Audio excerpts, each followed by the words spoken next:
بسم اللہ الرحمن الرحیم۔ السلام علیکم، میں ہوں جاوید اقبال اور آپ دیکھ رہے ہیں پروگرام سچ کے ساتھ۔ پاکستان کی پہلی قومی سلامتی پالیسی سامنے آ گئی ہے۔ اس کا پبلک ورژن کا اجرا حکومت نے کر دیا ہے۔ یہ ایک انتہائی اہم پالیسی ہے جس میں داخلی سلامتی، خارجہ امور، معاشی سیکیورٹی اور انسانی سیکیورٹی کا تفصیل سے ذکر کیا گیا ہے۔ جو ہمسایہ ممالک ہیں ان کے ساتھ تعلقات کے حوالے سے بھی بڑی تفصیل سے بات کی گئی ہے، اور یہ کہا گیا ہے کہ پاکستان اپنے ہمسایہ ممالک کے ساتھ تعلقات کے حوالے سے امن کا خواہاں ہے۔ امریکہ کے ساتھ تعلقات کے حوالے سے بھی بڑی تفصیل سے بات ہوئی ہے، اور پاکستان نے کہا ہے کہ امریکہ کے ساتھ سرمایہ کاری، توانائی اور انٹیلیجنس تعاون کا خواہاں ہے۔ انسداد دہشت گردی کے حوالے سے بھی امریکہ کے ساتھ تعاون کرنے کا پاکستان خواہاں ہے۔ اس کے ساتھ ساتھ مسئلہ کشمیر کو اس قومی سلامتی پالیسی میں مرکزی نقطہ قرار دیا گیا ہے بھارت کے ساتھ تعلقات کے حوالے سے، اور یہ کہا گیا ہے کہ بھارت کے ساتھ بھی تعلقات میں امن کے خواہاں ہیں، لیکن ان تعلقات میں مسئلہ کشمیر مرکزی نقطہ ہوگا۔ اس قومی سلامتی پالیسی میں یہ بھی کہا گیا ہے کہ بھارت میں ہندوتوا سیاست پاکستان کی سیکیورٹی پر اثر انداز ہو سکتی ہے۔ دشمن کبھی بھی حملہ کر سکتا ہے، لیکن پاکستان اپنے تحفظ کے لیے ہر دم تیار ہے۔ جدید ٹیکنالوجی دفاعی مقاصد کے لیے اس پر بھی بات کی گئی ہے، اور اس کے ساتھ ساتھ افغانستان کے حوالے سے بھی تفصیل سے بات کی گئی ہے، کیونکہ افغانستان سنٹرل ایشیا کے لیے کوریڈور کی حیثیت رکھتا ہے، تو پاکستان کہتا ہے کہ پاکستان افغانستان میں بھی امن کا خواہاں ہے۔ یہ پہلی بار ایسا ہوا ہے کہ ہم نے اس سے پہلے بھی ایک قومی سلامتی پالیسی دیکھی تھی، لیکن اس میں زیادہ تر فوکس جو تھا وہ داخلہ سلامتی کے مسائل کے حوالے سے تھا، لیکن اس میں ہم دیکھ رہے ہیں کہ معیشت بھی ہے، خارجہ پالیسی بھی ہے، اور داخلی سلامتی بھی ہے، اور اس کے ساتھ ساتھ فورن پالیسی کا بھی ذکر ہے۔ اس حوالے سے پہلے آپ کو ایک رپورٹ دکھاتے ہیں۔ قومی سلامتی پالیسی کے پبلک ورژن کا اجرا کر دیا گیا ہے۔ دستاویز میں پالیسی کے خط و خال واضح کیے گئے ہیں۔ قومی سلامتی پالیسی تمام اداروں، شعبوں اور وزارتوں کے اتفاق رائے سے تیار کی گئی ہے۔ سال 2014 میں پالیسی کو تشکیل دینے کا آغاز ہوا، جو 7 سال کے عرصے میں ایک متفقہ دستاویز کی شکل میں سامنے آیا۔ تقریب سے خطاب کرتے ہوئے وزیر اعظم عمران خان نے کہا کہ جامع قومی سلامتی پالیسی نے سمت متعین کر دی ہے۔ مضبوط معیشت ہی قومی سلامتی کی ضامن ہے۔ ہمیں ترقی کا ایسا ماڈل اپنانا ہے جس میں شہریوں کی سلامتی کو یقینی بنایا جائے۔ یہ جو آپ نے ایک آل انکمپسنگ ملٹی ڈائمینشنل جو سیکیورٹی پالیسی دی ہے، اب ہماری ساری کوشش ہے کہ گورنمنٹ ہے، پبلک ہے، وہ سب ایک ڈائریکشن میں جائے۔ آپ کی سب سے بڑی سیکیورٹی ہوتی ہے جب آپ کی عوام آپ کے ساتھ کھڑی ہو جاتی ہے، جب آپ کی عوام سٹیک ہولڈرز بن جاتی ہے ایک ملک کو بچانے کے لیے۔ تو اس لیے یہ جو کانسیپٹ اب آپ نے دیا ہے انکلوسیو گروتھ کا، کہ ہم جب تک بحیثیت قوم ڈیولپ نہیں ہوں گے، ہم اگر ایک ہی سیکشن ڈیولپ ہو جائے گا یا امیر ہو جائے اور عام لوگوں کی زندگیوں میں فرق نہ پڑے، وہ قوم ہمیشہ انسیکیور رہے گی۔ وزیر اعظم عمران خان نے کہا کہ کمزور طبقے کی فلاح اور قانون کی حکمرانی ہماری اہم ترجیحات ہیں۔ مدینہ کی ریاست بھی انہی اصولوں پر قائم تھی۔ طبقاتی نظام تعلیم کے خاتمے کے لیے کوشاں ہیں۔ پہلی دفعہ اور بڑی مشکلوں سے ہم نے ایک نیشنل کریکولم کلاس 5 تب لے کے آئے ہیں، اور اس کے بعد انشاءاللہ اوپر لے کے جائیں گے۔ ہر خاندان کو ہم نے ہیلتھ انشورنس دے دی 10 لاکھ کی اپنے صوبوں کے اندر جدھر ہماری گورنمنٹس ہے۔ مارچ تک ہر خاندان کے پاس ہیلتھ انشورنس ہوگی۔ پھر جو احساس کے سب سے بڑے ہم نے پروگرامز کیے آج تک، جو چیلنج ہے پاکستان کا وہ ہے رول آف لا۔ کوئی بھی دنیا کا آپ ملک دیکھ لیں، وہ خوشحال ہو ہی نہیں سکتا رول آف لا کے بغیر۔ کبھی بھی اس طرح طاقتور کو اس معاشرے نے کوشش نہیں کی قانون کے نیچے لانے کی، اور یہ جو سٹرگل ہے یہ ہے battle for soul of Pakistan. ماحولیاتی تحفظ اور برآمدات میں اضافے کو حکومت کی ترجیحات قرار دیتے ہوئے وزیر اعظم نے کہا کہ ملک میں پانی کے تحفظ کے لیے 10 نئے ڈیم تعمیر کیے جا رہے ہیں۔ انہوں نے ملک کی سرحدوں کے تحفظ اور دہشت گردی کے خلاف جنگ میں مسلح افواج کی قربانیوں کو خراج تحسین پیش کیا۔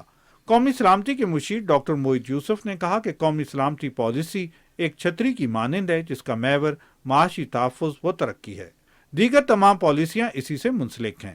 انہوں نے کہا کہ بہتر طرز حکمرانی کے ذریعے قومی ہم آہنگی کا حصول ممکن ہے۔ نیشنل سیکیورٹی کمیٹی ہر ماہ عمل درآمد سے متعلق امور کا جائزہ لے گی۔